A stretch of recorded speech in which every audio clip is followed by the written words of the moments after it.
Are you ready to perform at your highest potential?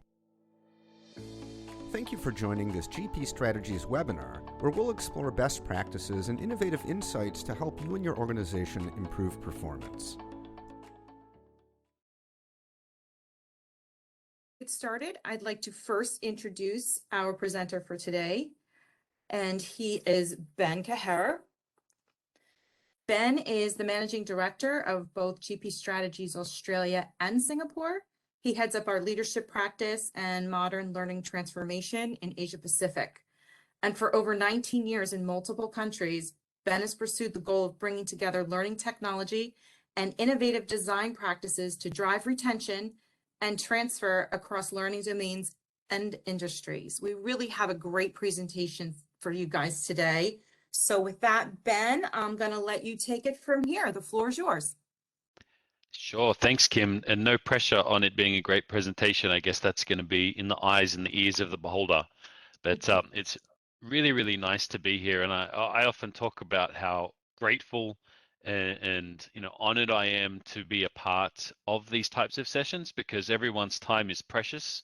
So anybody who devotes a minute or 10 minutes or 20 minutes out of their day, to listen to us talk about some pretty critical areas of learning, I really am honored to have that time. So thank you in advance for that. We will be using Mentimeter today as our primary interaction tool and to capture your feedback. So I'm just going to bring up this screen one more time, and so you'll be able to log in. It's easiest via your phone.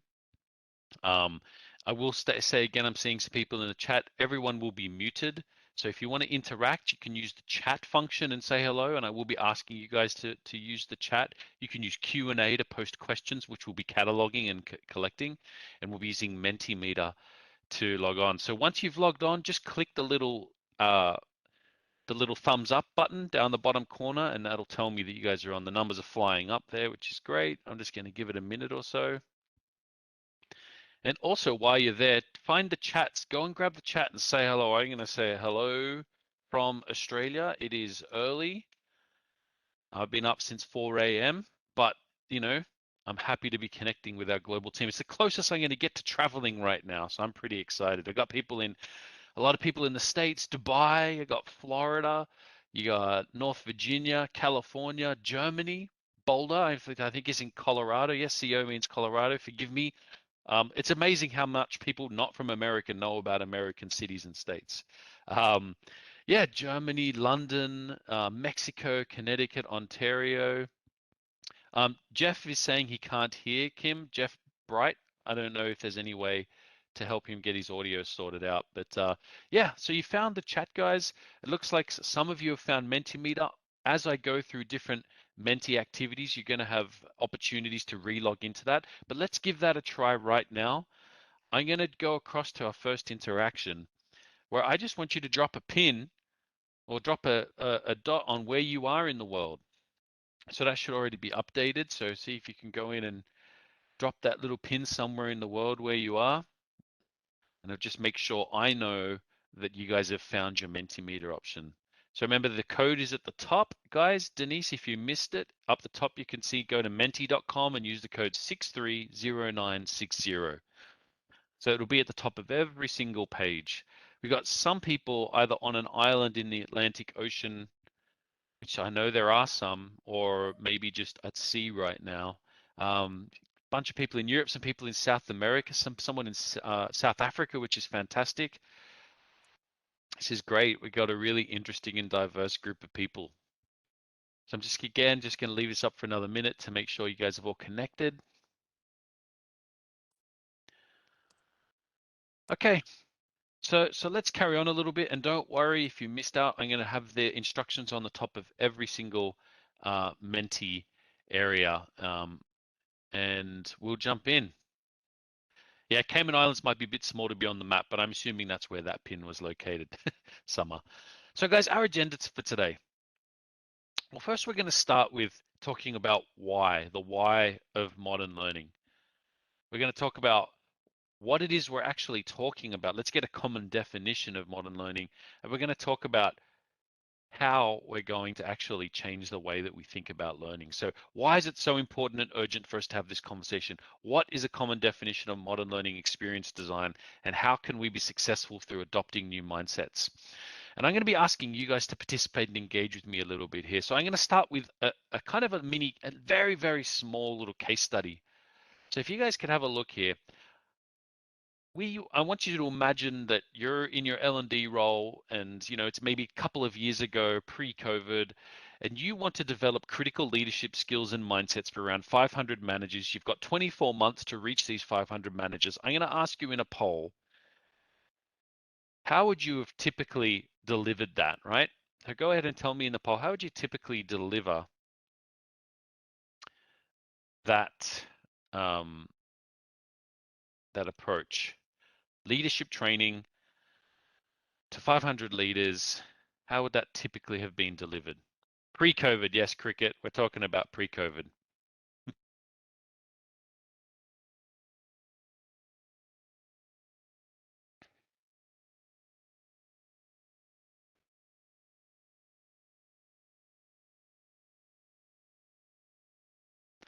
Yeah, so I'm seeing a mix here. We've got a bunch of people saying, yeah, like live classroom or maybe virtual. And look, even in COVID, a lot of us did it through VILT. I think Chris is Rosso is saying VLT. Yeah, a lot of leadership training would typically have been delivered in a virtual classroom or a live classroom or a blend, maybe some live modules and some virtual modules, right? And maybe spaced out over time. Very few leadership developments were delivered via e-learning SCORM packages. I think we reserve that for our like compliance training and systems and safety training. And we've got a whole bunch of people talking about self-led blended digital learning as well.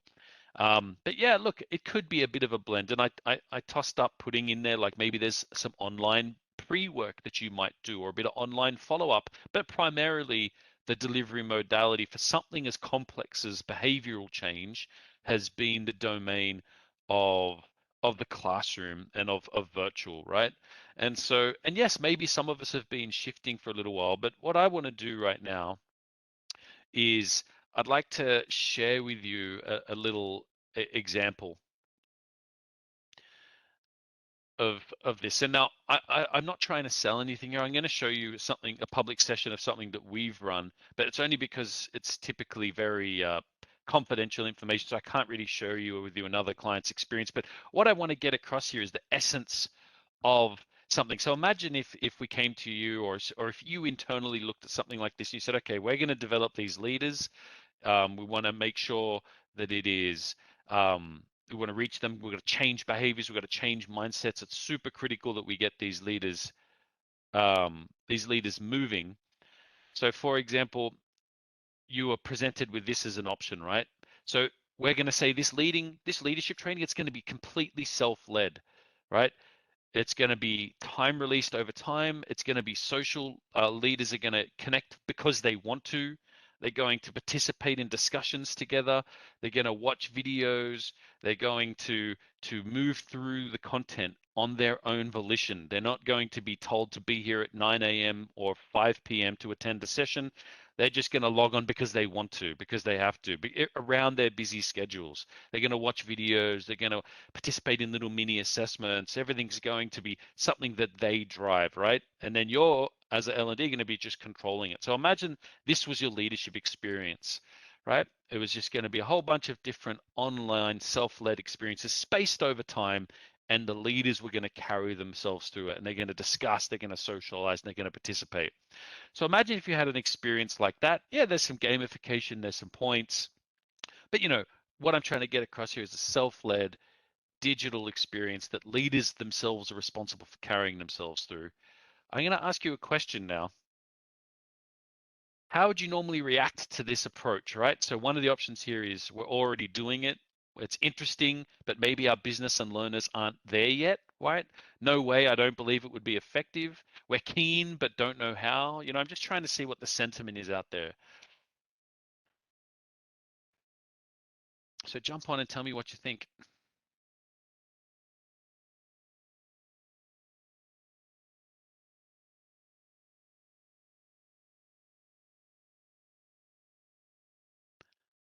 So getting some pretty interesting results, but not surprising. When I'm out there, operating in Asia Pacific, I would say that this is pretty similar. And of course, COVID.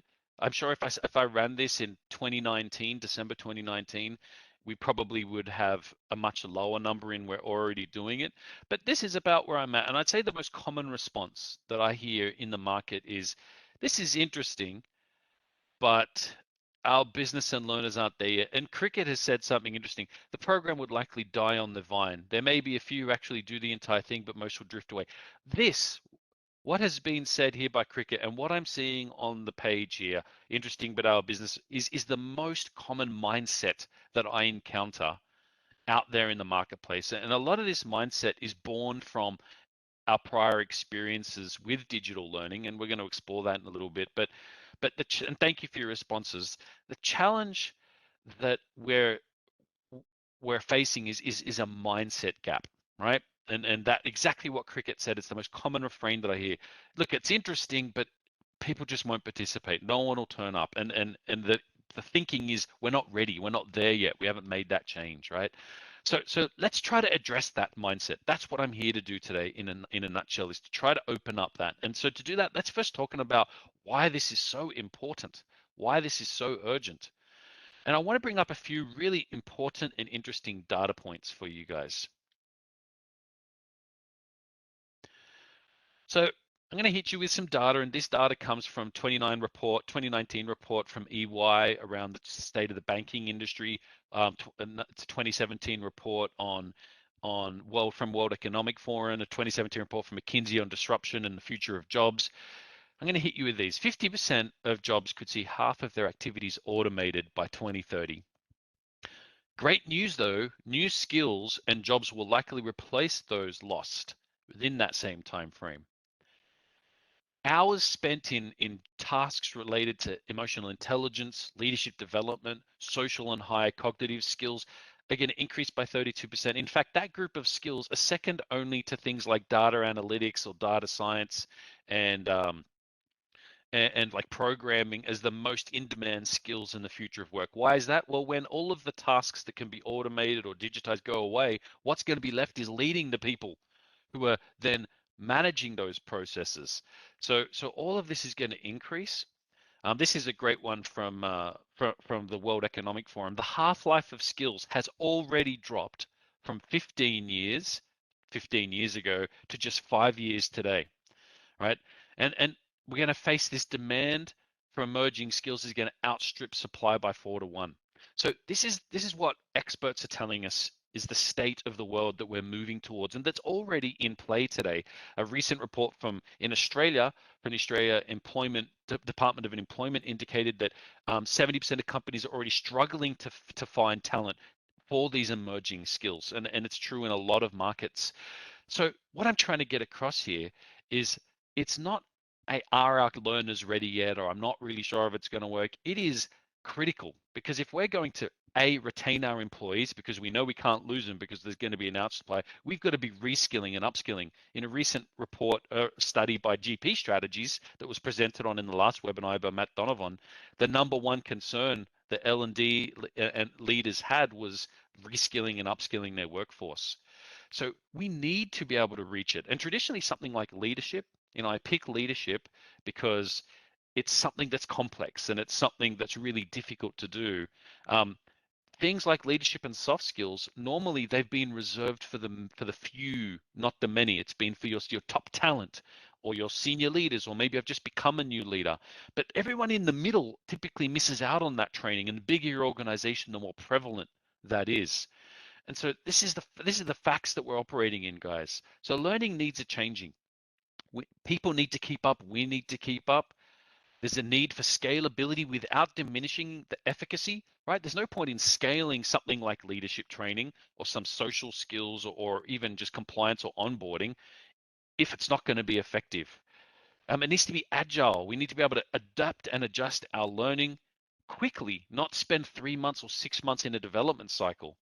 And we need it continuously. So this is the urgency. This is why it's so important. I appreciate everyone's perspective on we're maybe doing it, maybe we're interested, maybe we feel like we're not ready yet.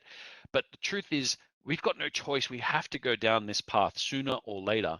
And and what I want to get across to you guys today is that there is a way to make it engaging. There is a way to connect with people. But first, we've got to overcome some mindsets. So tell me in the chat, what words or emotions come to mind when your learners think of digital learning? So not you necessarily, but your folks out in the business.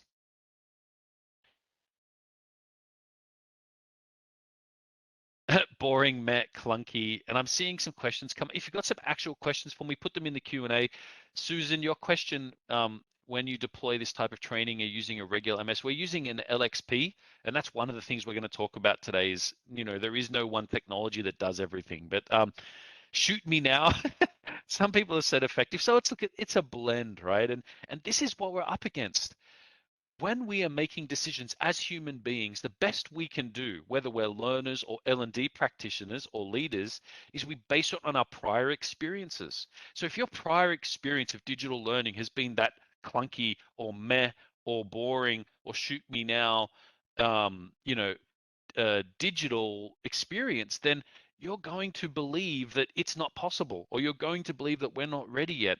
And your learners might feel the same way. And so what I want to do is let's get a common definition of what we mean and what I hope you can mean when you're thinking of digital learning moving forward. Okay. So my digital time is totally agree with that, Simon. We will touch on that. So let's move ahead here. What I want to get across is 3 layers that I'd like us to think about when we think about digital learning. Layer 1 is that digital learning is really about finding pathways to meet learners at their moment of learning need. If I asked you right now to drop a pin on where we think most of our training L&D spend budget would go, I'd say to be in this first training asset section, the first time someone needs to learn something, or maybe when they need to go a bit deeper, right? The new and the more. And we would spend some maybe on some coaching for some people, or some support tools, or maybe some sort of a job aid or a site where people can access information around apply, solve, and change, right? But the majority of our L&D budget is there. But my big problem with the fact that for decades around my own L&D is I don't really care about learning and development, actually. Learning and development is probably the wrong word for our industry. It probably needs to change to retention and transfer, because who cares if learning has happened if they haven't retained it and they haven't transferred it long term, right? We should be called the retention and transfer team. It doesn't sound as good as L&D, but we should be called retention and transfer. And so digital learning should be a good digital learning or modern learning strategy should be about meeting learners where they're at. That's definition 1. Definition 2, what is included in digital learning? Yeah, digital is virtual, like live virtual training. It can be e-learning. It can be watching a video. But when we say digital, we're also including classroom training in that. We're also including one-on-one coaching on the job. We're also including peer support. We're including gamification. We're including sharing, assessments. What digital learning should be for everybody is not that image you have of the meh e-learning. Digital learning, when choosing the smart choices on technology and the right approaches in how you design for it, it should be a way of bringing all of the modalities of learning into the job, right? That's what it's about. Digital learning, if designed well, your learning ecosystem is designed well. It should create a backbone, almost a spine, that you can plug all of your different little learning connections together and join them together and bring them into work. So if I do have a classroom, I'm picking classroom because it's the best modality for that. I need to bring people together to excite them or to engage them or to get them to practice in a group. But I've also used that digital backbone to make sure that they've already socialized, that they've already connected, that they already are moving through it together, right? That they've already continuing their journey, right? That's what digital should be about. It's about bringing all the modalities of learning into a stream of learning that I experienced throughout my career, throughout my job, right? That's really what it's about. And the final definition I want us to get across here is what that really means. Well, it means now that learning is micro, usually in small bursts, because people's digital time is already too high, right? It should be small, should be relevant. It's typically self-led. How can an L&D team of any size meet those challenges of reskilling the entire workforce, right? upskilling and moving the needle on such a huge volume of people, whether you're Microsoft or whether you're a Mar and Par company with 10 employees, it's a big task. So we can't rely on one team of people. Everyone's got to do it. So it's got to be easy. It's got to be social. It's got to be curated. It's got to be continuous. It's got to be diverse and interesting and fun. It has to be supported, right? L&D have new roles. Learners have new roles in this space, right? Instead of a learner being a learner is a consumer. A learner is a teacher. A learner might generate content. And a learning administrator in L&D team might be a moderator that moderates chat forums and social areas for discussions. It's spaced over time and it's got to be sticky. So these are the definitions, these three definitions of it's about meeting learners in the flow of work. It's about creating a backbone to bind all modalities. It is not about getting rid of face-to-face or live facilitation. It is about making it all more effective and connecting it into work. So that's all great. Ben, great. Thank you for that definition. But what is your top concern? And some of you guys are already responding to this, and I've just opened it up now. So what would be your top concern in approaching this? So go ahead now and tell me in the poll, what's your top concern in approaching this opportunity, in approaching this type of learning? Let's see, you can rank them however you like, guys. It's a ranking activity. Getting some responses in there.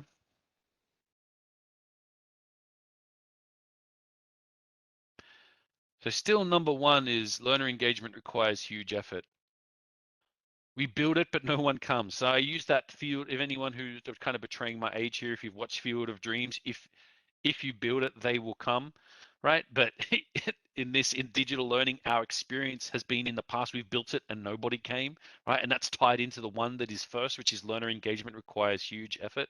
Doesn't deliver on ROI, right? There's a battle there between third and fourth, and I'm not surprised because if you believe that it's not effective, yeah, James L. Jones for the win, yep. And Kevin Costner, throw him in there. So these are the concerns and fears driving our industry around not adapting. We're trying to keep one foot in what's safe and familiar, one foot safe in the future, and in the end we fall over because we're not actually committing to it, right? And so these are genuine concerns and I respect them, but what we want to do is try to break some of these concerns. We're not going to break them all now, but we're going to try to trigger a few things that you got to do. Where's the ROI if no one comes? Exactly, right? And so that's the thing. We believe that because of our prior experiences, that it's not going to happen. Maybe you've deployed like Skillsoft or LinkedIn Learning or Udemy, and you thought, hey, great, we've given everyone access to learning, but the utilization rate is below 20%. What's up with that? And there's reasons for that. And so there's a few things we need to change. There's a battle of mindset at play here, guys. So the first thing I want to talk about is our mindset around how learning has been designed and managed traditionally, right? So number one, a lot of learning in business has traditionally been top-down, instructor-led, mandated, synchronous events, meaning, there's a beginning and end and people move through it together. And the way we've managed that from a training process is we do some sort of TNA or someone rings up and says, I need people to get negotiation skills training or something like that. And we go out and the first thing we typically look at is content, right? And I'm going to tell you guys about the rules for engagement here, guys. I mean, learner engagement in just a moment, okay? We go, what's the content? What's the modality? Oh, it's going to be in a classroom. And then, oh, what are the results we want? And we're going to maybe measure it. Like we don't often think about it. Maybe it goes in at the end there especially if it's a soft skills thing. Measurement is typically more complex and challenging. So that's the way that we've traditionally done it. But that needs to change because what that culminates in is an environment where we think we've requested learning. And then we come up with what learners will experience and maybe we measure it and then there's some magic in the middle that gets us there. But in modern learning, over the definitions that we said, there's 4 characteristics that really shift the whole paradigm, right? The fact that it's self-led, the fact that it's continuous, the fact that it's small and spaced over time, means that new critical success criteria come in, right? And so I'm going to give you guys, and you may have heard this before if you've been on a webinar with GP, the critical success criteria that underpin everything, including engagement. You've got to hit these things first before you can do the other things, right? Like before you go to gamification or some other tools that might drive engagement, you got to hit this. And here are those critical success criteria. Number one, it's got to be ruthlessly relevant. Because it's self-led, because I'm choosing to go in, if it's not ruthlessly relevant to me, I will not come back, right? You got to create connections, right? We've got to be able to make sure that it's not just connections to each other, but it's connections to experts. It's connections to maybe a moderator or an administrator in L&D who's supporting and cheerleading and encouraging them. It's also connections to the content. The content must have a powerful why in it. I often spend a lot of time with my customers.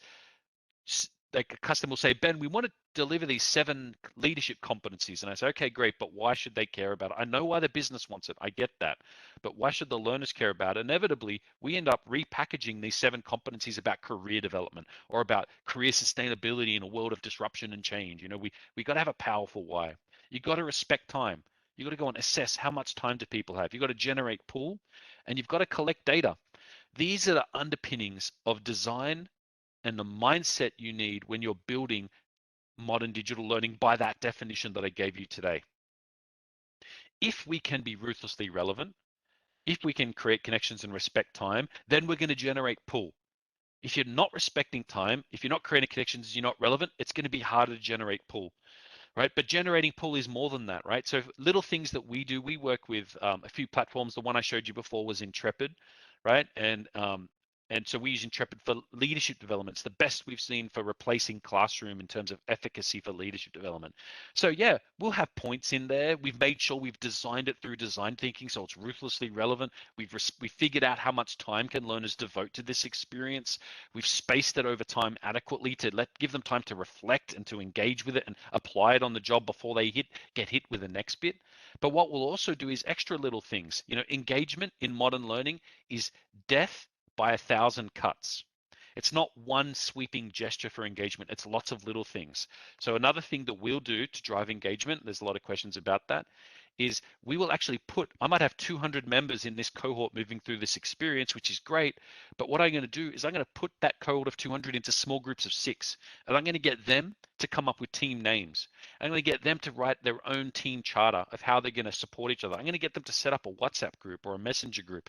And then what I'm going to do is I'm going to get my moderator who's managing and looking at the experience to send out on every Wednesday an email to all the learners showing them the team scores. There's going to be a team leaderboard. And guess what? The team scores are an average of my team. So let's say Mariana is in a team of 6 people and she knows she hasn't been on that week and the team scores come up and her score is bringing the average team score down. It's going to be an extra little, that's another cut, another little thing that's like, I gotta go in there and I want to go jump back in, right? But when Mariana does get in, whatever the trigger is for her to jump in, she's going to be engaged because it's going to be ruthlessly relevant, because she's going to see that she's connecting with other people, because she sees that it doesn't take too long. It's not killing her schedule. She can do it around her own work, right? So the generating pull is important. Another thing we do is we have these experienced moderators who send out an email on Monday and Friday, a start strong email and a finish strong email. And the finish strong email, we curate out amazing contributions from people in the platform and broadcast that to everyone via email. So in case you're not in the platform, you're seeing, oh wow, Laura posted this really awesome comment or posted this video, check it out. And it's another pull factor. The gamification is a pull factor. There's lots of different things that you do to engage people. And I'm talking about an experience level, but there's also factors that you can put into place to engage people at an ecosystem level. So that means in and around experiences. Now that's not the goal of this session, and we can run a session just on engagement. I'd love to do it, but it starts with this. It starts with your design, and it starts with whether or not you're putting this in. Now, I brought up LinkedIn Learning. I'm a huge fan of LinkedIn Learning. We have LinkedIn Learning. I use LinkedIn Learning. But a lot of organizations, not just LinkedIn Learning, but Udemy and others sometimes experience challenges getting people to participate in that platform off their own free will. And that's because, you know, the layers of ruthless relevance. What does relevance really mean? Well, there's 3 layers to it, right? So maybe I'm watching a video on on presentations, right? And I'll get that. I'll get layer one. What is it and why does it exist? I might or I might not get what does it look like and why does it matter to my company? And what I typically don't get is how do I do it in my role and why does it matter to me? So I might watch a video on presentation skills online, but what I really need is virtual presentation skills dealing with data because I'm a salesperson at ABB Automation or something like that, right? And so if it doesn't lack that layer, then it's interesting, but it's not relevant. And therefore I don't come back. If it takes too long, then I don't come back. If it's hard to find, then I don't come back. And so you've got to get these pieces going in order to drive that relevance. And so to give you a little case study, right? This is going to be one of our little activities. It's a thought experiment, okay? So bear with me. You got to pay attention to this, guys. You are at home on a Saturday and you want to make a baked chocolate cheesecake, a baked chocolate cheesecake. Tell me in the chat, you're at home, you don't know how to make a baked chocolate cheesecake. How do you do that? Thank you, Allison. Google, you go to Google, you go to YouTube. Yeah, you've got it. I'm the same, unless you're in a country where it's blocked. If you're in China, you're going to go to Baidu or something like that. But yeah, you're going to go there. So let's do that. Let's do that together. This is our thought experiment, okay? How to make a chocolate cheesecake. I'm lazy, so I forgot the word baked, right? I've just typed in the minimum words because I'm super lazy. And here are the results. Go out and buy it. Thank you, Laura. So here are your results. I need you to tell me in the chat which of these results you pick. So the first result, remember when we want to make a baked chocolate cheesecake. A baked cheesecake has come up. B, an unbaked chocolate cheesecake has come up. C, a baked chocolate cheesecake has come up. And D, a baked chocolate cheesecake has come up. Which ones would you click on? Baked chocolate cheesecake. D, C, and D. Yeah, you got it. So you're going to ignore A and B. So first of all, imagine if you looked for something in your learning platform and you didn't find C and D, all you saw was A and B. Would you be encouraged to come back? No. So that's the first layer of ruthless relevance. So I've clicked on C and I've clicked on D. C is a 90-minute video, no bookmarks. D is 6 2-minute videos with written instructions as well. Which are you going to pick now? Yeah, D, because why? You want to respect time, right? You want it to be consumed in a way that you like it. Now, I'm going to click one more time here. What you've realized is that, and I don't know if there is a cooking.com website, so this is not true, so I'm not trying to diminish their business, but you found out that those 3 irrelevant responses came from cooking.com. Tell me in the chat, are you going to be likely to go back to cooking.com again in the future in order to know how to make a baked chocolate cheesecake? No, you are not. You're going to go to wherever, this was YouTube or wherever you got that correct information. This is what's happening in our learning environments today. And we need to change that. If we build something, whether it's we're deploying a curation system or a content system like LinkedIn Learning or something, that's great. But you need to be thinking, how do I build in layers of relevance around LinkedIn Learning? So maybe I'm pulling cool stuff from LinkedIn Learning, and I'm going to layer it with something that sets some context in our business, and I'm going to layer it with something below it, right? So it's, even though LinkedIn Learning is very attractive because it feels like it's a plug and play, you need to do work. You need to change the way you think about your design in order to make it happen. And that applies to all modern learning. So I just want to share a couple of other little points before we wrap up. What this means is the way that we develop learning in modern learning, modern digital learning, is first of all, it's self-directed, it's continuous, it's asynchronous, meaning people can be participating in different places at different times, and it's in the flow of work. So because of that, because it's self-led, because it's something that's continuous, it's got to be business centric, right? What does the business really need performance wise, right? What do the learners need? The learner is in the center of this conversation. How are we going to measure it is the third thing we're looking at. And look where content is now. Content is now further along the line. After we've looked at the business, the learners, the measurement, then we're going to say, what's the best content to get there? What's the best content to take us to what we want to measure or to meet our learners? What's the best modality to meet our learners to help us get to what we want to measure? And then finally, we're going to get results because we're following the right process, right? As long as you continue to use the current approach, which is training needs analysis, go out and find some content, roll it out, and then try to apply that to modern digital learning, which is self-led and continuous, you're going to miss ruthless relevance. You're going to not find out how to respect their time. You're going to miss opportunities to drive engagement, that engagement by 1,000 cuts. And the way you get there is design thinking. I'm going to skip over that because we're kind of running out of time. But this is just a funny little story that I want to kind of get across. Often this is like almost a pain point for me, right? I'm out there trying to consult in the marketplace, right? I put my hands up and say I'm on the consulting side of the fence. So here I've got a customer who's got a very linear view of learning, right? They're like, I want to develop these 7 competencies in leadership development, and they have a picture in their mind of what that's going to look like. It's the same picture you guys had in your mind when I asked you that poll. They're thinking of a car, and to them a car might be a training that is classroom, maybe some virtual training, maybe there might be some online pre-work. Like, that's the image they have in their mind. But when you're developing a modern learning experience, it's an agile process, right? You move through it in stages because you're understanding learners better. You start with a car in your head, but as you start to analyze the business, you start to figure out what you really want to measure.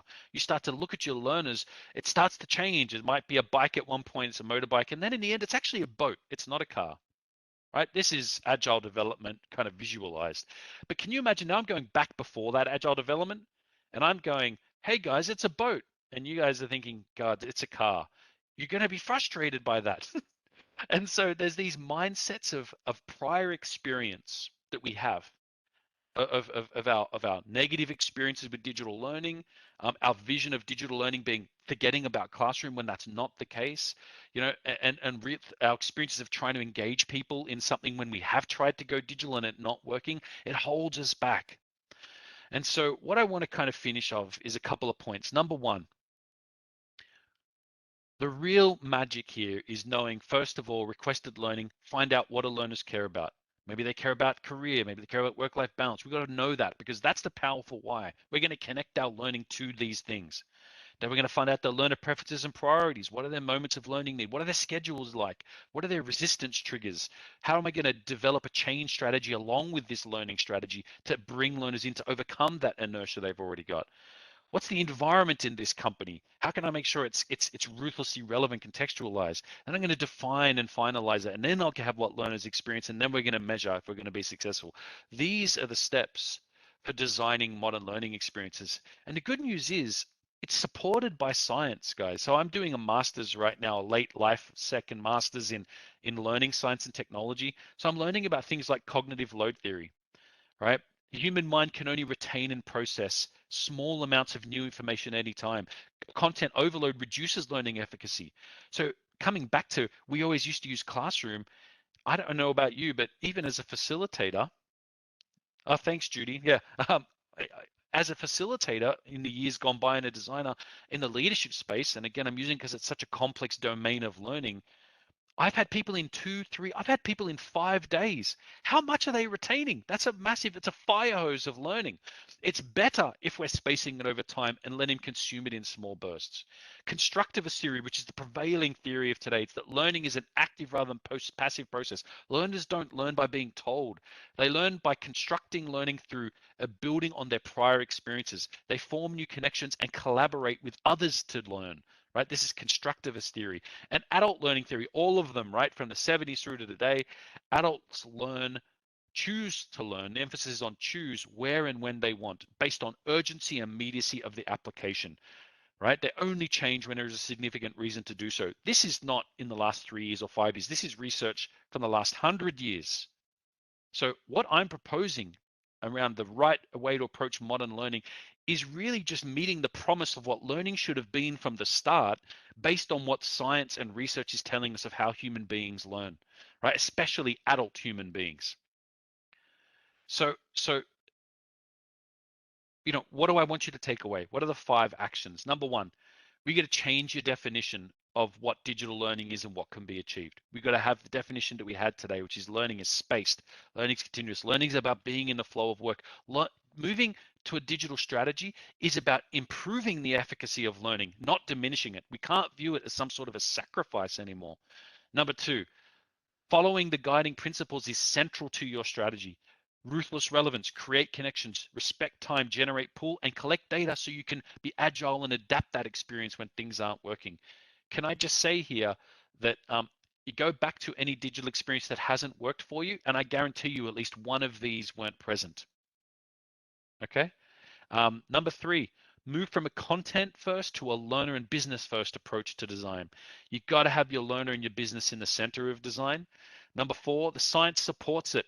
spaced learning, short bursts of learning, collaborating with others. That's how humans like to learn. We just got to find a way to make it happen.